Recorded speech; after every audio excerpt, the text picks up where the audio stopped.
Did you grow up in Canada? Were you alive in the 90s? Did you love YTV? Yeah, you did. Hey everybody, what's going on to you, me, and YTV? It's a Wednesday night. It's Wacky Wednesday, a little segment that me and Nezbitt are going to do. Hello, Ryan. I put on my Sunday best today. I bet you did, Nezbitt. Yes. So what we're going to do for the next little while, the thing is we had all the guests we've ever wanted in the first 3 seasons of You, Me, and YTV. And though there are still some out there, what we want to do is just get back out there, make some new content, and make some connections with all the people we adore and love like you guys. So, Nezbitt, how have you been doing this summer? Oh, Ryan, I've been eating a lot of delicious food. This morning I had some of my famous porridge, a little bit of cinnamon on top. Yes, that was great. For lunch I had a bit of, I had some turnips. And that was quite delicious. What did you do this summer, Nezbitt? I mean, not what you had for lunch. Like, hi, Melissa Gill. Any highlights, anything like that? Well, yeah, I just told you I had turnips for lunch. Where do you think those turnips came from? Kalamazoo? I grew them myself all summer.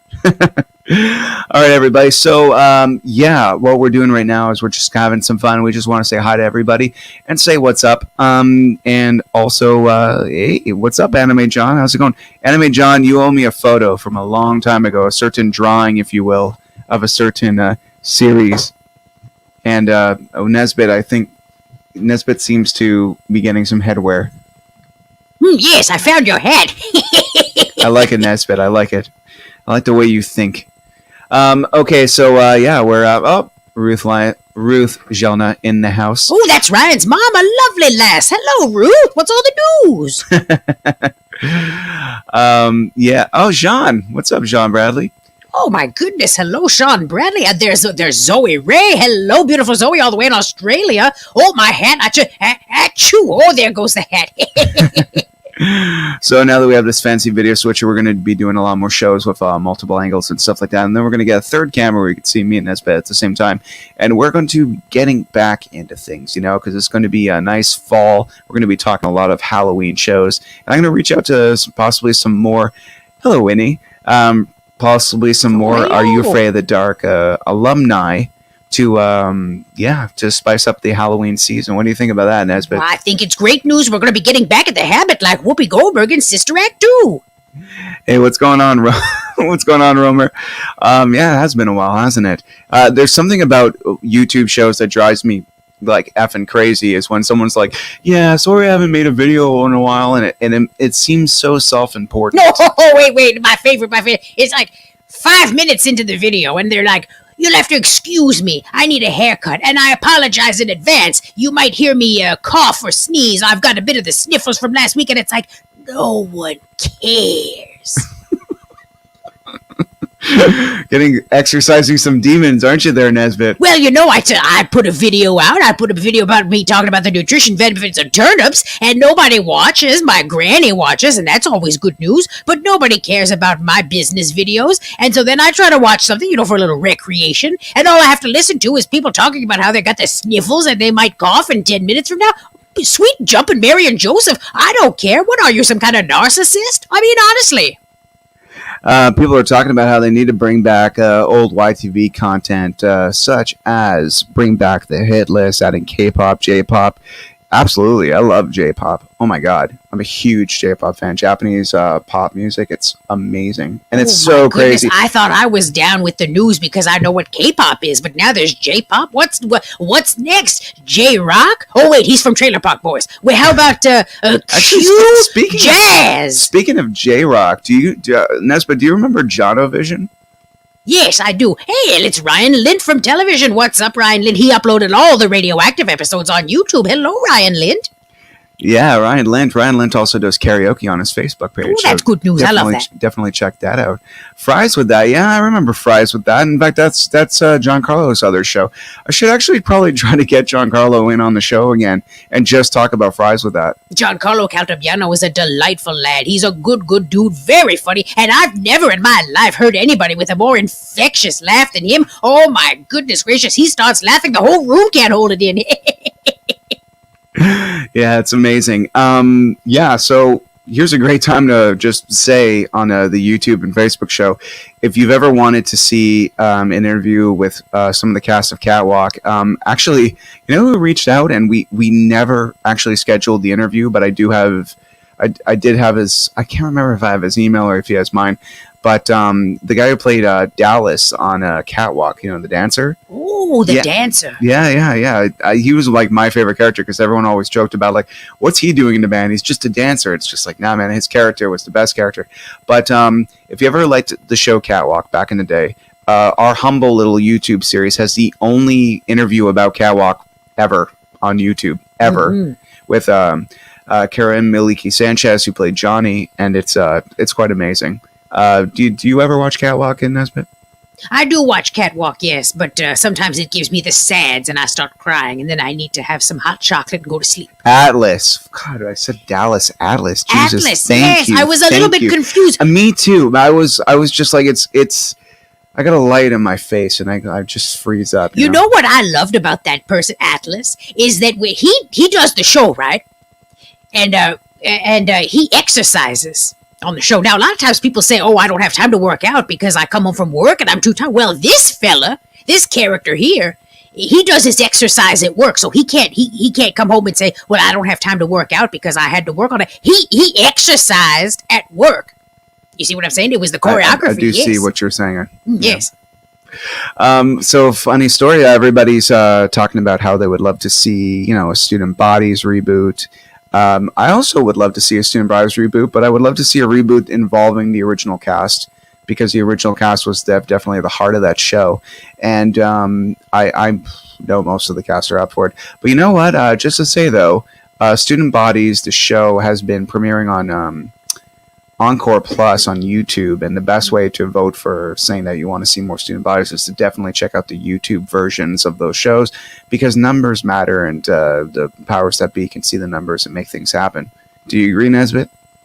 Yes, but the thing with the reunion of Student Bodies, I really... I mean, whoever wrote that idea down should just take that piece of paper, crumble it up, and throw it straight in the garbage if it's not the original cast. Because I want to see the original cast. That is a solid cast. That show was the Canadian equivalent of Friends. I was obsessed with that show, and you are not going to give me anything that is not the original cast of Student Bodies. Good show.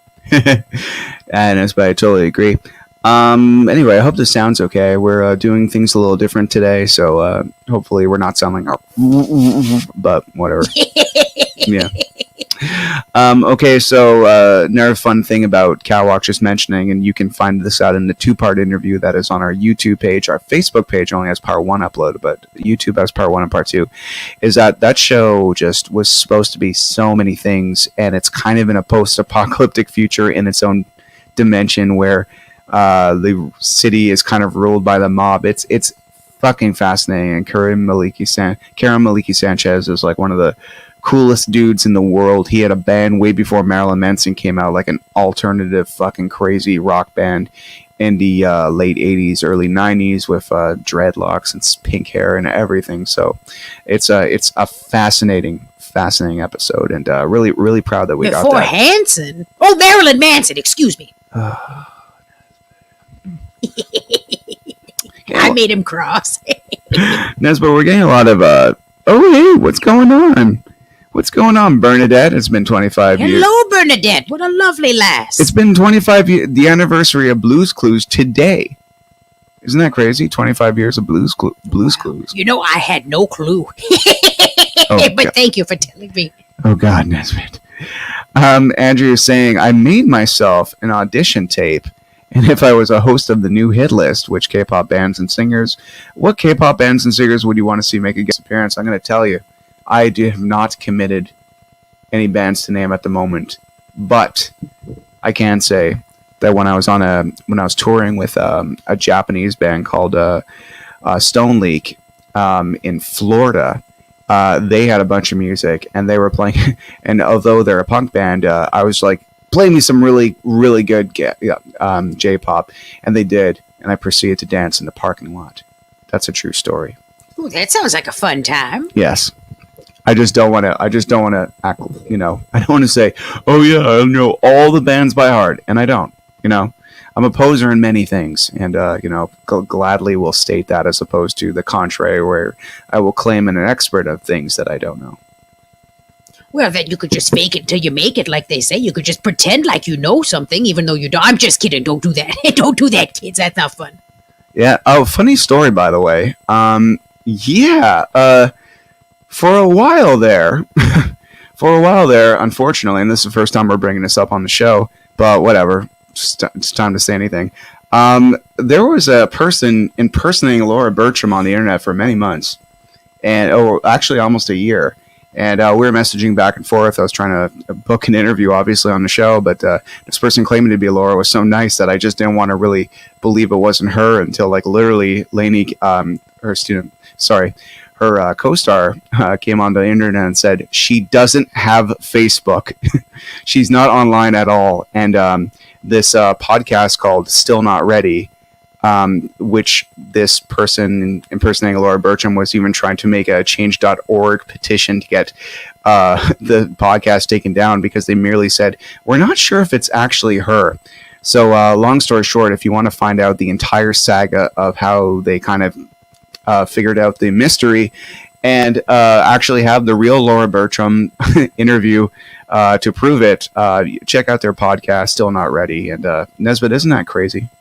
Well, I want to know what kind of a person has such a sad life where they would do that.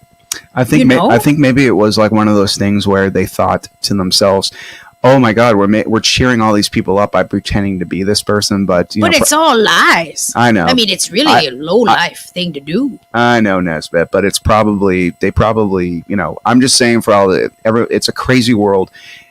Everyone's going crazy in the last almost 2 years, and I will say this: I'm going to take the high road on this, and just as embarrassing it is to be catfished, I definitely will say that I'm sure it was probably with good intentions, but things got a little out of control and a little strange, and it went pretty far. And the problem is a lot of people still don't realize that was a fake Laura Bertram, and now Laura Bertram, if you see a Facebook page right now, It actually is. It's been for the last 2 months, but anything prior to that, any interaction, anytime I've said, hey, Laura Bertram's commenting, wow, what a nice person, wasn't her. Well, Ryan, the old wise saying, from catwalk to catfish. Oh. All right, Sean Bradley saying that it would be cool to see new Goosebumps episodes. I used to watch that religiously. Sean, I gotta say, I've never seen a Goosebumps episode that quite justifies the book it was based on, because it was on a darlingly charming low Canadian budget, but at the same time, the Goosebumps books I had in my brain, which are not long and still could be episodic. If you turned every episode into 40 minutes, you would have the entire book, hands down. But if you took the semi-budget of a higher budgeted, CW show that can have CGI and all that stuff and a little bit more modern tech, I think you could do a good job. But to this day, I still haven't seen those new Are You Afraid of the Dark episodes, and I think it's just because I find I had my Are You Afraid of the Dark time, and to watch it now and just cross my arms and just say they ruined it, I don't want to be one of those people. But out of curiosity, I might check it out. What do you think, Nezbitt? Well, I think there's nothing I love more than curling up with a good piece of celery and watching some Are You Afraid of the Dark? Ryan Lent, this is a great question. He says, just curious, when do you think YTV started to go downhill? For me, it was in the late 2000s. I pretty much stopped watching by then. Ryan, I stopped watching YTV a little when I kind of I guess, would you say aged out of it, but the heart and soul of YTV for me was the PJ Fresh, Phil, Paul, Katie, and Snit era. They were the glue that kept the news good. Yeah. But Sugar, Lynn, and Carlos, they did an amazing job and stuff like that. But I was getting older, and I was a teenager that started drinking and had other things to do. But quality-wise and program-wise, it's different for everybody, and everybody has their time. And someone who's 5 years younger than me will swear by the early 2000s as being the golden years, and then someone 5 years younger than them would swear by that. The thing is that all periods of it matter, and it's unique to everybody. But for me, just in general, I think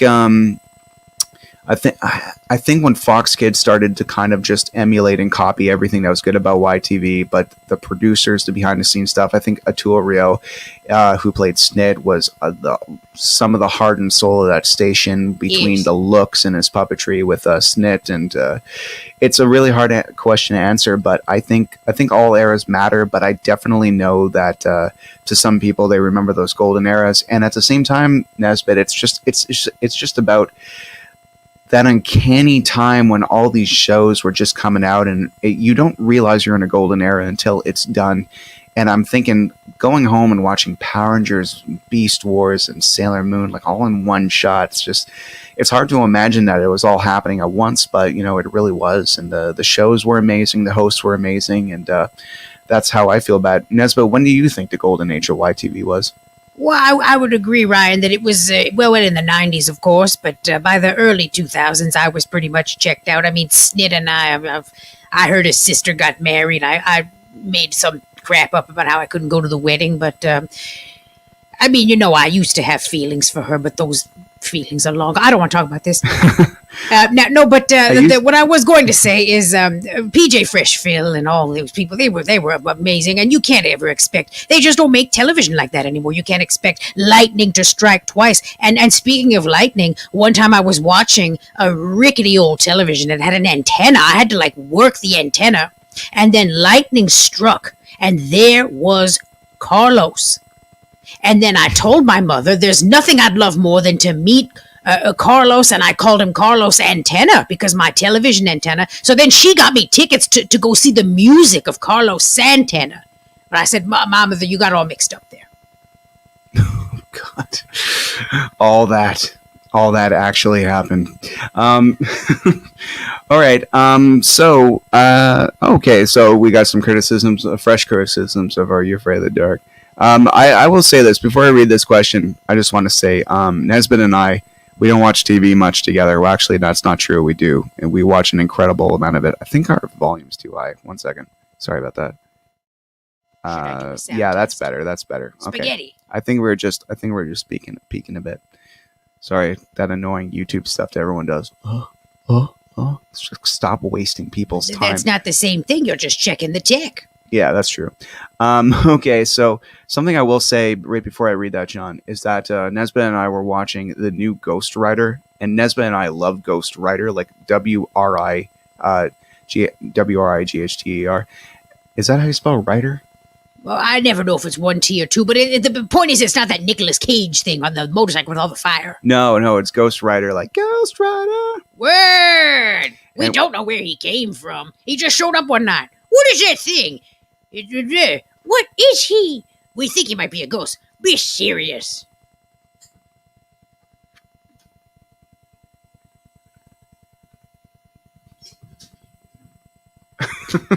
Okay, anyway, we really like that show, and they remade it on Apple Plus, and defeatedly beat the purpose, because instead of a bunch of multicultural kids from Brooklyn solving mysteries by using words and writing, they kind of turned it into like that Jumanji thing where you roll the dice and things come out of the books. Oh, that was awful. And what I love about back in the 90s, look at Ghost Rider.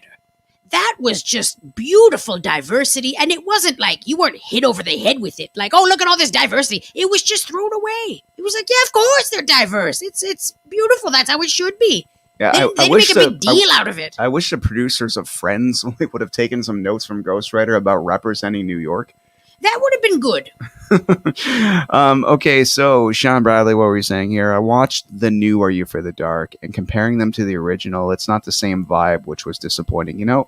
I agree, but I would have, for the new Are You Afraid of the Dark, I would have involved Daniel DeSantos and Ross Hall, who played Tucker and Gary from Are You Afraid of the Dark. Again, if you're not going to feature them, you just take that idea and throw it straight down the trash, and then take the trash can and throw it down the stairs. Yeah, we have a very special interview with Ross Hall and Daniel DeSantos right now here on our YouTube page and our Facebook page. We did a live Ross last year. Hull is the absolute bee's knees. He's the coolest chap I've ever heard in my entire life. Friendly, kind, humble, genuine, a true, like that's who he really is. You know what I mean? It's not some fake crap for the cameras. He's a good dude. Yeah. Yes. Anyhow, it's the original is always better. Well, that's not always true actually, because if you look at the horror movies, Nesbitt and I are also, this has nothing to do with YTV, but just for the sake of a remake, and the wording of it, there is 3 brilliant movies in the 80s that we all know and love and are revered as the best versions of it that were all remakes. The Fly with Jeff Goldblum, The Thing, and even The Blob. And all 3 of these are based on 50s horror movies where in the 80s they, had a bit more leeway to, be more gross, show some balls, and not be so campy about it. So it's kind of interesting that the term remake, it's sometimes it depends what you do with it. And Nine Inch Nails wrote a brilliant song by Hurt, and Johnny Cash does it great because he did something else with it. So I think if you're going to do something else with it. The American Office I like more than the British Office because it focuses just on the love story and the characters. So, it depends what you're remaking. But I will say that I'm not particularly a fan of the reboot. The reboot of Reboot, The Guardian's Code, did not really like that. I think they kind of missed a point on that one. Also kind of making it Jumanji, like now we're in the game. Like everything seems to be that. Even the Goosebump movie, now we're in this, now we're in that. And nobody cares about that. They just want the old school 90s reboot. It's kind of like those Teenage Mutant Ninja Turtles with Megan Fox, Listen, I don't care if April O'Neil is cast by anybody. I don't care if she's black, white, Asian. I just want that iconic yellow suit. And I didn't get that. I got a bunch of, I'm Megan Fox wearing hot, sexy clothes, but I wanted that yellow suit. Yeah. This is an interesting comment. Rachel Churchill is saying, I didn't think I would I didn't think I would and didn't watch it for a year and a half, but I loved the new Power Rangers movie. So did I. Thought the new Power Ranger movie was great. The new Power Rangers movie had moments in it that I kind of wish the old series would have had, where Jason, pretty much the character Jason, his dad is dropping him off at detention, very Breakfast Club like, and he at the end when Goldar and Rita are destroying the city. When I say destroying the city, it sounds more campy than it is. It was actually kind of creepy. His car's turned over and it's about to explode, and the Red Ranger runs at him almost like a first responder. And he's like reaching under the car and he reaches his hand out to his dad. And I'm like, oh my God, that's so beautiful that he saves his dad who's like, you start this movie where he effed up and is kicked off the football team and all this stuff. And his future is technically gone. He's under house arrest and his dad could not be more disappointed in him. But then you have him saving his dad in this beautiful, unanimous way where he can't even say, see dad, I'm not a mess up. It's just like, no, you go the true hero route. You do the heroic thing and you don't even get the validation for it. That was pretty amazing. And I wish the old series could have had that too. And another amazing thing about that movie, Nezbitt. Do you remember the movie, Nezbitt? Oh, yes, I was just distracted by Sean's delightful compliment of me saying, hey, I've got him in stitches. Thank you, Sean. Those were strong, bewildering words, and I do appreciate them. Thank you. Strong, bewildering words. Yes. And another brilliant thing about that Power Rangers movie is the scene where the Megazord, there is no Megazord, and all the Zords are just trying to handle Goldar, and it's not working out, and the Earth is like literally opening up to its core. And all these Zords are going down, and all the kids are like, we're going to die.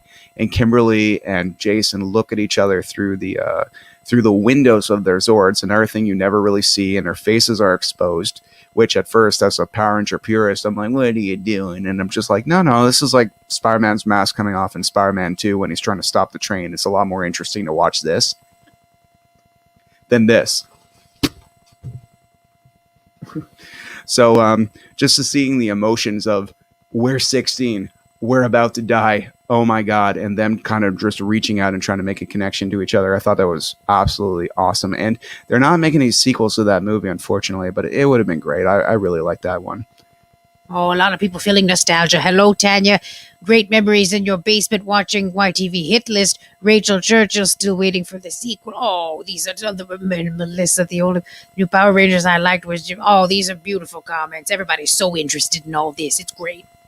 Yeah, I remember. Oh my God, I remember the first time I ever saw Power Rangers. I can't remember the first time I ever saw YTV, honestly, because it was just on. I remember the first time I saw Power Rangers. The guy goes, Mastodon, and I remember thinking, what the hell is a mastodon?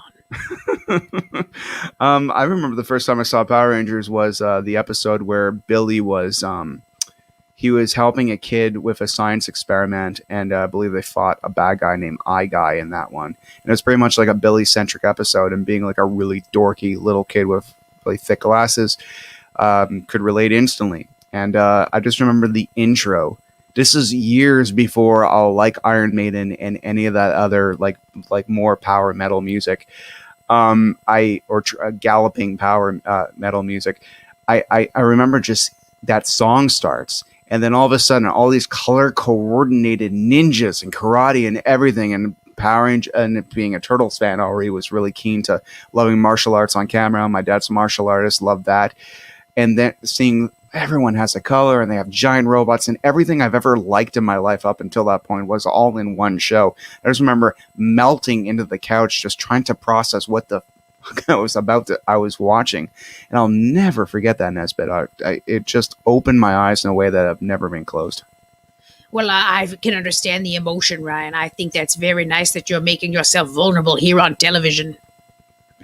Yeah. And also, God, and by the way, we have an interview on this very show, also on YouTube and Facebook, with Ron Wasserman, who was the guy who wrote all the Power Ranger music. He wrote many different series, but including Go-Go Power Rangers, well, the Mighty Morphin Power Rangers theme song. And it's just absolutely amazing to see him, to hear his stories, how he wrote it, how unanimous he felt. And the only time he ever really realized the show was a hit was when he was in a stadium watching the live tour one and hearing all the kids sing along to it. So it's like, it's amazing in the 90s how, there's famous people like the Kardashians who just, kind of exist on the internet and ask for attention at all times. Otherwise, they'll implode.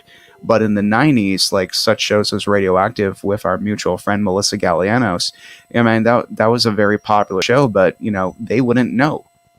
Nobody was there. There was no real fan letters. There was no ability to reach out to fans. There was no ability for self-validation back then. No, they didn't take any selfies on the set and do all this snippety Snapchat and hello everybody, I'm on the set here, and hello Mavis, and hello Carmen, and hello Peter, and hello Gladys, and all talking to the people on television while you're doing your Instagram live stories and all that news. They didn't do that back then. There was really no connection except for the fan mail.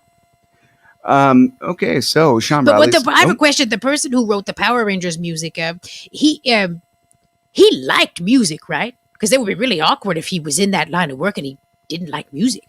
Well, he also wrote X-Men, the animated series theme song too, and he wrote the theme song also, the Sweet Valley High.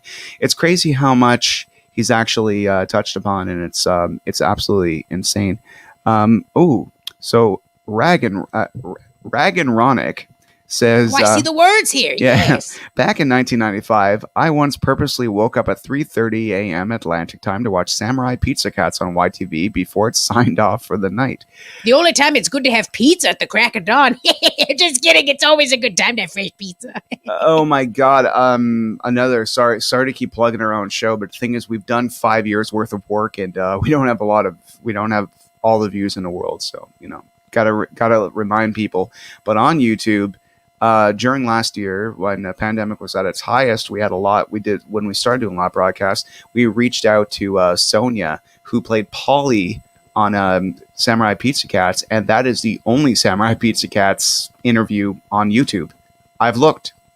And the cast really doesn't do a lot of interviews. And Samurai Pizza Cats, to me, is one of the finest cartoons I've ever seen. To this day, I'm a grown-ass man. I'm 37 years old. And I laugh loudly and very, very awkwardly loudly to the show, especially in public places while thinking about it. What about you, Nezbitt? You ever rock any Samurai Pizza Cats? Yes, preferably while eating pizza, without any cheese, of course, because I don't do the cheese. But if I got a good spaghetti sauce, I would put it on some bread and make delicious fresh oven pizza. No, the Samurai Pizza Cats is very popular. I'm surprised there aren't more interviews, actually. Well, that was the thing. It's just like nobody, including Janet Glover. No, wait, Susan Glover. Susan Glover, who played Miss Atoll on Radioactive, she was the voice of Lucille on Samurai Pizza Cats. You know, the pretty one that like missiles come out of her head whenever she gets really stressed out about things.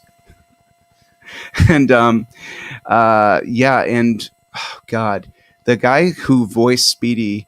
It's a funny story. My friend Brian. He is a voice director of a show called Chop Chop Ninja, and he let me come in and just watch the thing happen because I was an aspiring voice actor. Still want to be one, but it hasn't really worked out.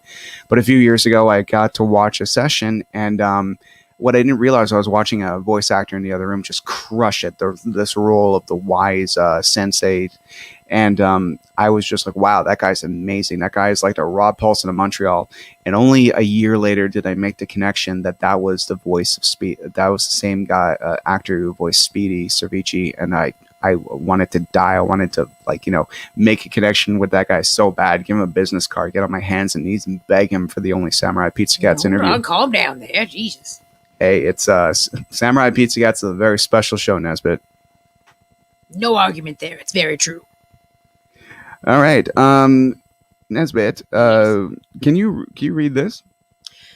Pizza Cats ran on YTV from 1992 to 1997, which made it the first long-run anime YTV ever aired. Well, that's a fun factoid. I did not know that. Thank you for the news. Yeah, and with Pizza Cats, they just did what they want. Like a lot of shows try to take the scripts and kind of loosely translate them and follow the guidelines of what the dialogue is saying. But with Samurai Pizza Cats, they just completely did whatever they wanted, and it was really funny how they did that. Oh, hang on! I'm getting a telephone call from my girlfriend. My girlfriend Cassidy's calling me.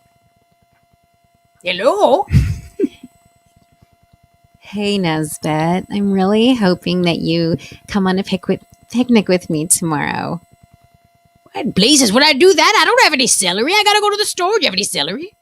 I have all the celery. I really want to have a nice picnic with lemonade, celery, and... Yes, what's the magic word? Turnips. Yes, and cinnamon. Oh, that's delightful. Yes, Cassidy, let's go on a picnic tomorrow. Okay. See you tomorrow, honey. Bye-bye, darling. You have a nice day now. Sorry about that.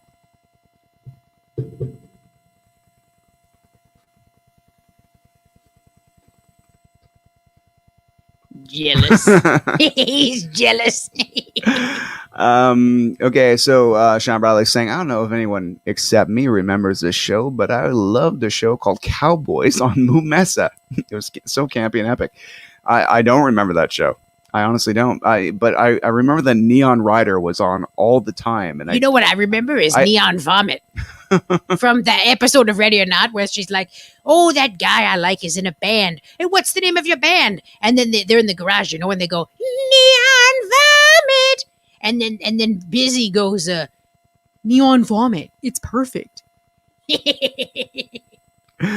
Oh, man. Oh, this is an interesting one. So Bernadette says, even I remember watching Yu-Gi-Oh! And Pokemon and Beyblade and Digimon on YTV in the early 2000s. All right, so funny story. I was about 16 in 2000, or 17, and I remember when Pokemon came out. It was a few years earlier, and I remember just not getting it because I had never seen the first episode, and I'm just watching it, and they're like, we got to catch them all. I'm like, why? So only maybe a year and a half, 2 years ago, I finally saw the first episode of Pokemon Nezbitt, and I realized the reason why they got to catch them all is because Gary is a dick. You watch that salty language. There's youngsters No, watching. there's not. There's this character named Gary who's a real jerk about being a Pokemon master and how many Pokemon he has. And it just really gives you incentive that Ash really does need to catch them all because Gary's a jerk. Well, then to hell with Gary, then I do declare.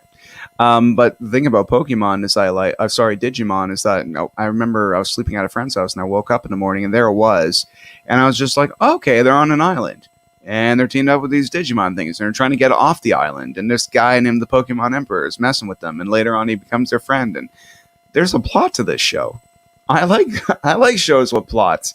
It kind of gave an urgency to keep watching. So, yeah, really like Digimon back in the day. That's good. That's good. It's Digimon has good music too. You know what's a good song is that that song from the Moulin Rouge. Oh yes, my sister sings that song. Yeah, I should ask her to sing it now. Emerson, Yeah? you want to sing the song there from the Moulin Rouge? Why? I'm on television. Could you just sing it? Hi, what? Yeah, just sing the song.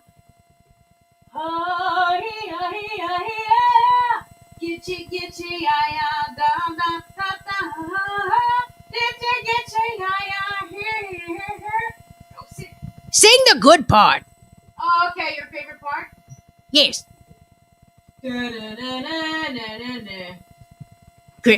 Christina. Pink. Lil Kim. Hey. Hey. Maya. Baby. Moulin Rouge. Must stop. Misdemeanor here. Oh yes. All right, I think that's about enough of this wacky trail. But we'll be back next Wednesday to entertain you, guest or no guest. We're just gonna have some fun and mess around. Now So- you listen here. The party is not over, and the party is absolutely not over. Now listen here.